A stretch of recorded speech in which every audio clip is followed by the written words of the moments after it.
Welcome back to another exciting, in fact enthralling episode of Living with Autism. I'm your host, David Matthew Collinson. It's approaching 2:30 p.m. 3:30 p.m. on Sunday the 14th of September, and I'm with disability support worker Pauline, helping me out with my psychosocial incumbent to deliver a package, a poor and abused, neglected patient in the mental health ward who offered me what she had left of herself in support. This poor girl, or young lady, couldn't have been more than 20.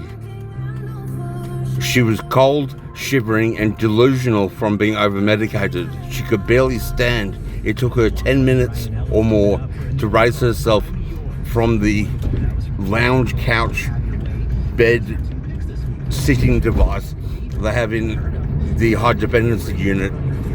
Clearly in need of something, I directed the nurses to her to attend to her, and they ignored my pleas. She either needed to use the toilet or find her bedroom.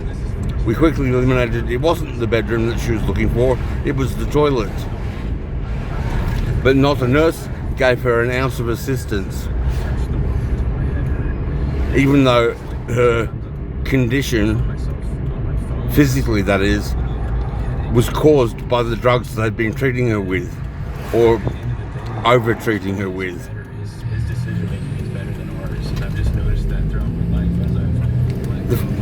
She was cold and shivering after having eventually found the toilet facilities and relieved herself, and offered her my overcoat.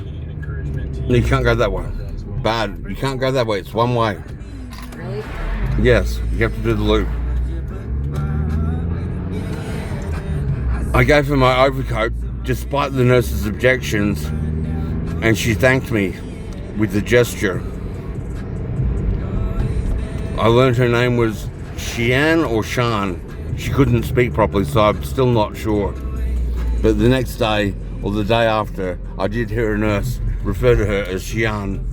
Amongst the horrific treatments I witnessed was her attempting to find straight, then left at the roundabout, then follow the road, the only road. It was her stumbling around again.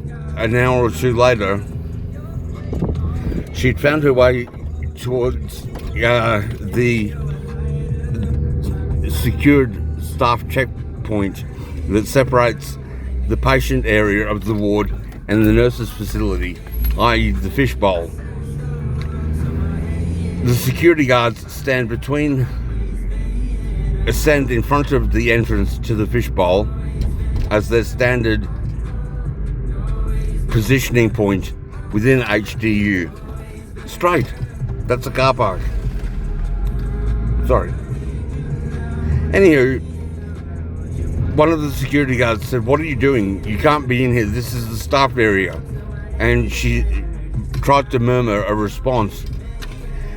The other security guard perked up and said, "I don't speak zombie." And the first one parroted him, saying, "Yeah, we don't speak zombie." Like this poor thing needed to be labelled a zombie. She wasn't able to speak, but she could clearly hear. Anyway, I acquired for her a overcoat, not an overcoat, a fleece vest, a puffy ski type vest, a hoodie, a Eureka long sleeve shirt, Eureka being the Eureka flag symbol, the cross with the 4 stars at each point, and additionally a nice summer dress as well as a summer hat, the summer dress being striped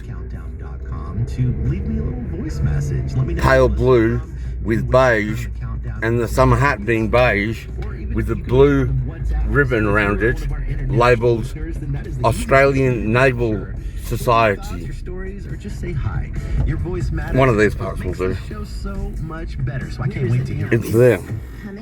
We are nearing the end of our show with only 3 more songs. I've extended an offer to her to take her to church when she's granted leave in a nicely penned letter. Why do you park? That's not.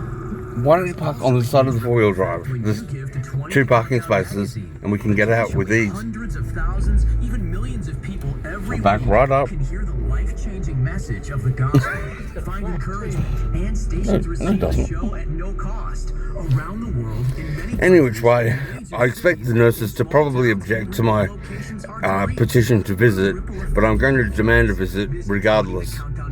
I'm bringing my disability support worker so they can't deny me on account of psychosocial reasons.